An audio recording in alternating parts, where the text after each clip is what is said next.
In the books, when talking about the Brethren Lords, Mordrin is sometimes referred to as the youngest of the brothers. And indeed, that does make sense because they weren't all made simultaneously. It was one after the other, so there will be always some concept of oldest versus youngest. For instance, the oldest would be Gryal.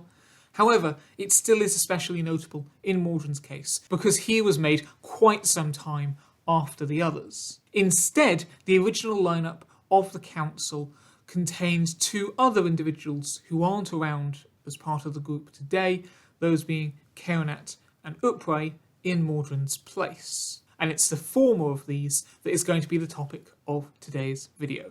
Hello and welcome to the Ragnarok Chronicles. My name is Dominic and this is the channel where we just discuss some of the lore of the books that I am writing. Now actually, just to clarify on that opening point, Mordrin wasn't introduced until both Khaonat and Upre were out of the picture in their own respective ways, with the entities only then deciding to make another Brethren Lord to kind of make up for the lower numbers on the council. As such, when we talk about Khaonat here, it's not these events that actually themselves led to the creation of Mordrin. That didn't happen later because Khaonat was the first one to go, Upre the second. It wasn't until Upre was gone that Mordrin came in, but still it was a way of introducing the video. So don't expect to get into Mordrin now in any of the rest of this. Still though, with the actual topic of Khaonat, to actually go back even further to right at the beginning, when it was just the entities really as your only type of powerful being in the outer region. While as a species, they, as I've explained a number of times before, would refuse to go by any specific term because if it was possible to refer to them all as a concept in a single term, then that would be to define them and to limit them and to say that they could be fully conceived of in that manner. No, they were too great and too high an order to be able to be so simply referred to as. And in whatever language they're talking about, they just go by entity as a vague acknowledgement of their existence. That being said, individuals of the entities, that is when kind of the collective energy-based species separates off from being all merged together into individual examples. As individuals, they do go by names so that they can at least refer to one another. And we'll think about one of them specifically called Urez, who would go on to be one of the 6 who underwent the experiment to give them all physical forms so that they could, in theory, better study the Alpha Realm, which was a part of their dominion of the multiverse, which at this point in history and afterwards, they could not safely inhabit themselves as outer region beings. As it would happen, the Brethren Lords still couldn't actually safely inhabit the Alpha Realm without the likes of hexagons, again I've talked about before, even with their physical forms, but we'll touch on that momentarily. So though, just to clarify, even though it could probably be inferred at this point, Urez was the one who subsequently became Khaonat Raldazata. And again, the two names for each of the lords came from the words within the entity language for the two attributes that they felt were most exemplified in each of the individual lords, again from the entity's perspective and based around their priorities. Still though, as I say, they can study the Alpha Realm in the towers, they can kind of monitor everything remotely, but still ideally they would want to have the chance to go down or influence things on more of a physical level again without just having to rely on the likes of the hexagons. Therefore, the Brethren Lords set about, as part of the studyings of each of the universes within the Alpha Realm, which again, a study that's still going on to this day, just because despite how long they've been at this job, it's still, how much is in the universe to look at and comprehend and compute. They were going around the different species and trying to find one that might be able to function as their emissaries.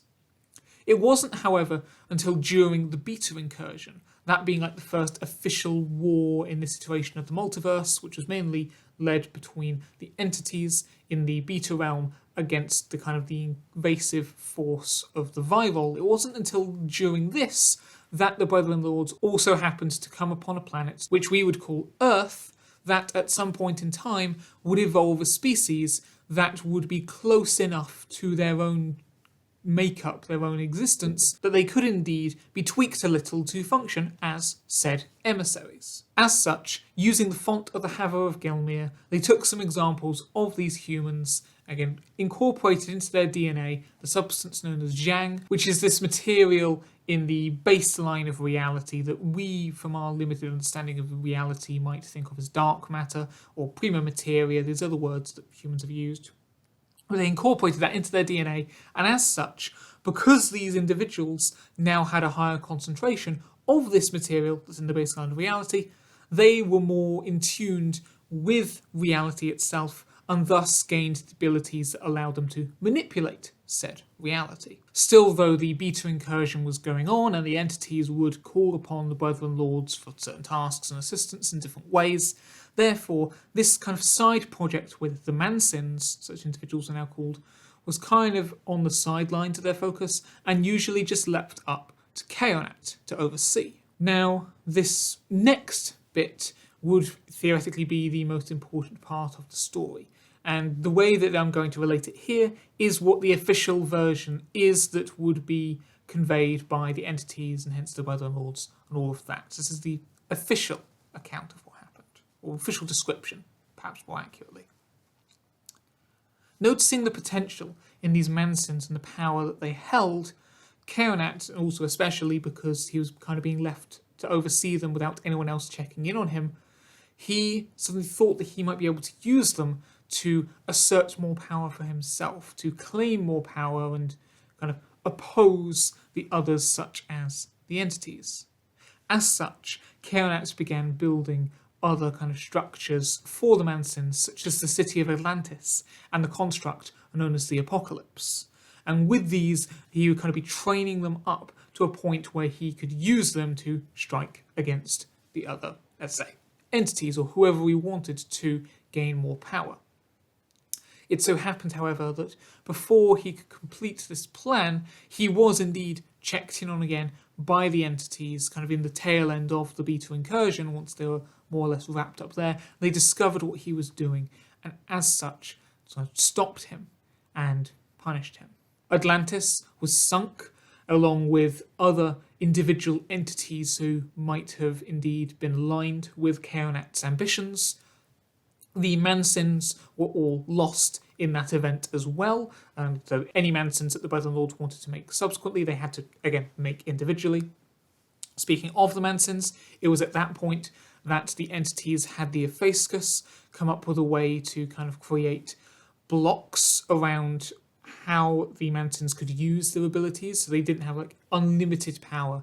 They were kind of, let's say, bound to more local manipulations of reality around them and so forth. And then for Khaonat himself, he was brought to what would kind of be their version of a trial, court and judgment. He was, of course, found guilty and hence locked up in a construct referred to as the casket, which I mentioned before in a video about getting dimensionally heavy. So this being a kind of prison cell container casket thing that, due to kind of manipulations of reality, kind of, while it was restrained on the outside, there was more of a pocket layer of lower reality inside that he had more space to inhabit around. He was kind of trapped in there, and as an immortal, he should stay there for the rest of the time.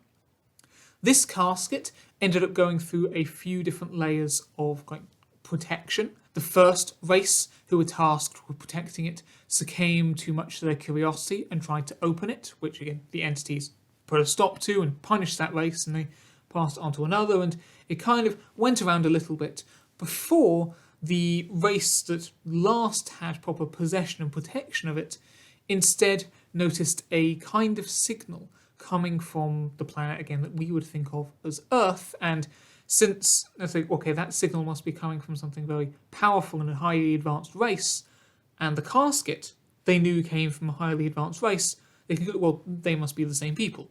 Therefore, they sent the casket kind of heading in the more general direction of Earth. In the meantime, inside, while Khaonat was indeed trapped in there and still is, there were kind of weak points and slipping points that could allow him to either bring stuff in or let stuff out other than himself. Again, how we talked about in the Dimensionally Heavy video, once you get into those kind of pockets of lower planes, you can sometimes have the walls between them not being entirely solid, and you can pass from one pocket to another pocket elsewhere. As such, he was able to bring in other materials, indeed other workers, and ultimately inside the casket, he builds for himself kind of like a steampunk city. Probably not exactly steampunk because he might be using steam, but that sort of aesthetic is what I intend to eventually, put down into writing when we get to the book that explores him inside the casket, as part of his plot anyway.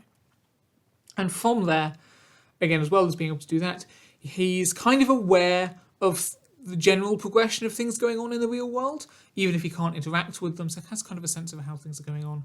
And also, again, where there are these kind of gaps, depending on where they go to, if they're useful, he can also send things out to try to set things up per his own whim out there back in real reality again. So while he is locked up and for all intents and purposes the entities think he's fully sealed up there, he does still have some influence if he did want to do another plan.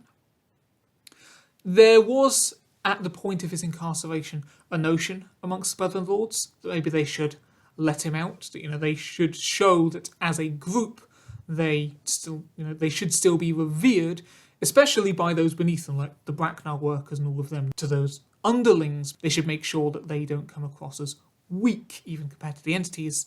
And again, towards the entities themselves, they felt they should show that they can't be pushed around, a sentiment that would only be exacerbated at the loss of Upray at another time, and basically sends the Brethren Lords down the spiral that they're now on in the current books.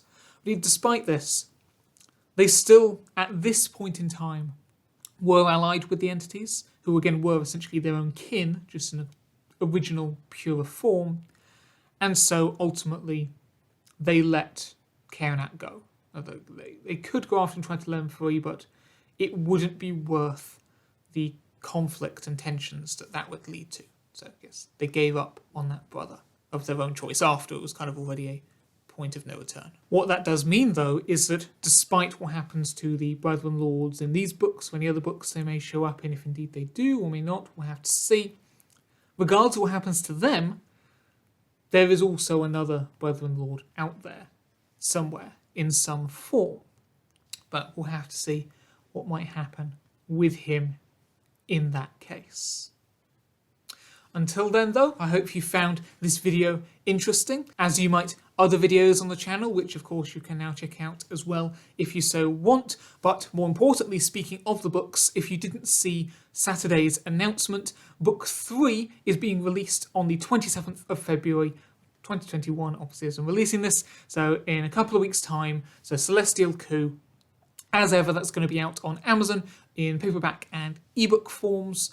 Once it's out, I'll have a retroactive putting the link to it in all of these videos, and it will be in the videos going forth as well. On that day, there will be the customary live stream to mark the occasion, where we'll be, reading out some extracts from the book, as well as just talking generally with you guys in the chats and behind the scenes stuff, whatever conversations, questions you might have in mind. It's always a bit of fun. So make sure that you're sticking around with the channel for that, and more importantly, sticking around with the books themselves. The first two, Gift of the Mancynns and the Arc of Angels, of course, are still very much available. If you haven't got round to those ones yet and you want to look at them first before Celestial Coup, which obviously I would advise because 1, 2 become 4, 3. Either way, regardless of whatever on that front, until I see you again in whichever form, just remember to keep on telling stories.